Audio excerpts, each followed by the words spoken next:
الهيئة الوطنية للإعلام في مصر تصدر قرارا بحظر استضافة العرافين والمتنبين والكهان وغيرهم والمنجمين على القنوات الفضائية أو على القنوات بوجه عام والإذاعات.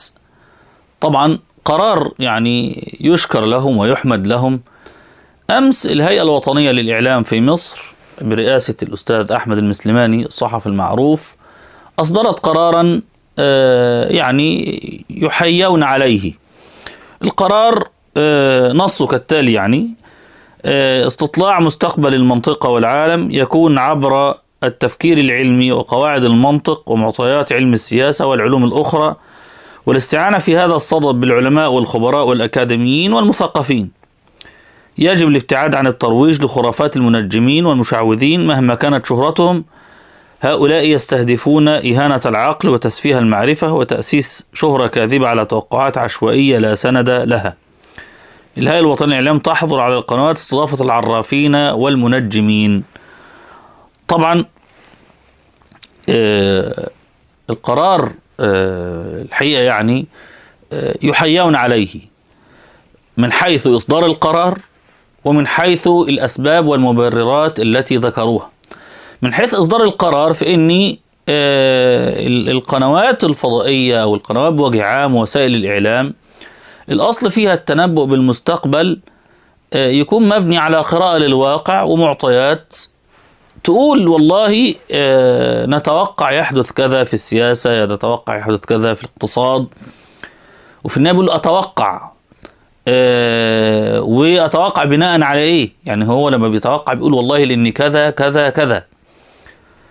العلم دايما بيديك أسباب، والكلام بالعلم تقدر تخطأ صاحبه أو تصوبه، تقول والله فعلا كلامه منطقي كلامه علمي. الفرق بين العالم أو المنهج العلمي والمنهج الخرافي هو الكلام اللي بيتقال نفسه، تقدر تحكم عليه اللي مبني على أسس، على وقائع، على أحداث، على استبيانات، على استقراء الواقع والمستقبل وربط ذلك بالأداء في الماضي. فبنقول والله الحل الاقتصادي في مصر، والله بنقول والله الدولار طالع ولا نازل بناء على إيه؟ وده بنشوفه أهل الاقتصاد بيقولوه. لأن أهل الاقتصاد بيحكموها إزاي؟ بيقول لك والله يا جماعة احنا السنة اللي جاية التضخم هيزيد. ليه يا جماعة؟ لأن بيقول لك في موجة غلاء عالمية، ولأن احنا عندنا الصادرات والواردات وكذا وكذا وكذا والمدخولات وميزانية الدولة والدين العام والدين الداخلي. فده بيقول لك معلومات، وبيبني بناء على ذلك بيشوف الحكومة دي بتتعامل مع الأزمة ازاي. فبيقدر يقول لك والله يا جماعة الحكومة دي فكرها الاقتصادي ماشي بوتيرة كيت كيت كيت، إذا ده غالبا هيحصل أو نتوقع كذا. ده في علم، لذلك هنا الكلام ده كلام علمي يحترم. فالمسألة فيها شق ديني طبعا، والشق الديني بالمناسبة مبني على الشق العلمي، لأن الدين أصلا موقفه من العلم، مش موقف إنه معارض للعلم، لا، الدين موقفه وضد الخرافة وضد التقليد الأعمى.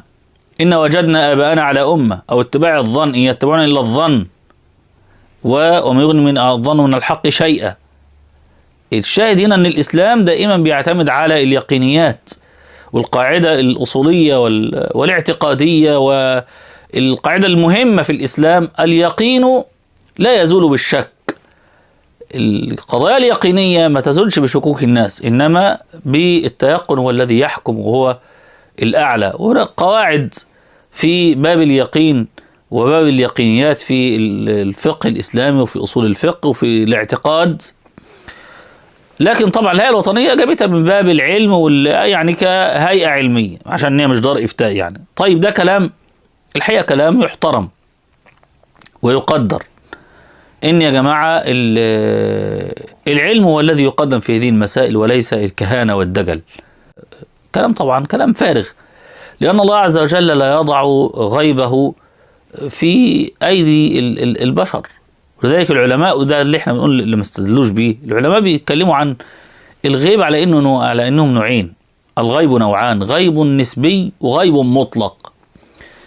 الغيب النسبي اللي هو يعني يخفى عنك ولكن تستطيع أن تتعرف على بعض ملامحه بالعلم بالوسائل. مثل طالب بيذاكر ويجتهد، انت بتتوقع له انه هو هينجح. طالب ما بيذاكرش خالص وليس ذكيا دراسيا، انت بتتوقع انه هو سيفشل. فشل والاولاني نجح. انت ما تعرفش الغيب، انت ما تكهنتش، لا، انت بنيت نتائج او توقعت نتائج بناء على مقدمات ومعطيات. ولذلك دايما في المسائل الرياضية كان يجي لنا كده المعطيات، يعني المعلومات، البرهان المطلوب، البرهان، والنتيجة. ده كله مسائل مبنية على بعض، فده اسمه الغيب النسبي. الغيب المطلق هو ما لا يطلع عليه إلا الله.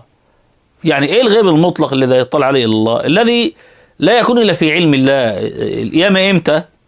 انت هتموت امتى؟ هتعيش امتى؟ حتى لو واحد مرض والدكاترة بناء على معطيات الجسم، كتير من الدكاترة قال لك هتموت بعد شهر، بعد 2، بعد 3، ويعيش الشخص. يعني وناس مرضى بكانسر، يعني من أشهرهم الأستاذ محمد حسن هيكل، قال 30 سنة أنا ميت من 30 سنة على كلام الدكاترة يعني. لكن الذي لا يعلم الغيب إلا الله سبحانه وتعالى، اللي هو الغيب بوجه عام بكل تفاصيله. إنما في غيب نسبي اللي هو كما ذكرنا. نسأل الله سبحانه وتعالى أن يجنبنا وإياكم كل ما يفسد اعتقادنا وكل ما يعكر صفو حياتنا العلمية. اللهم آمين. أقول قولي هذا، والسلام عليكم ورحمة الله وبركاته.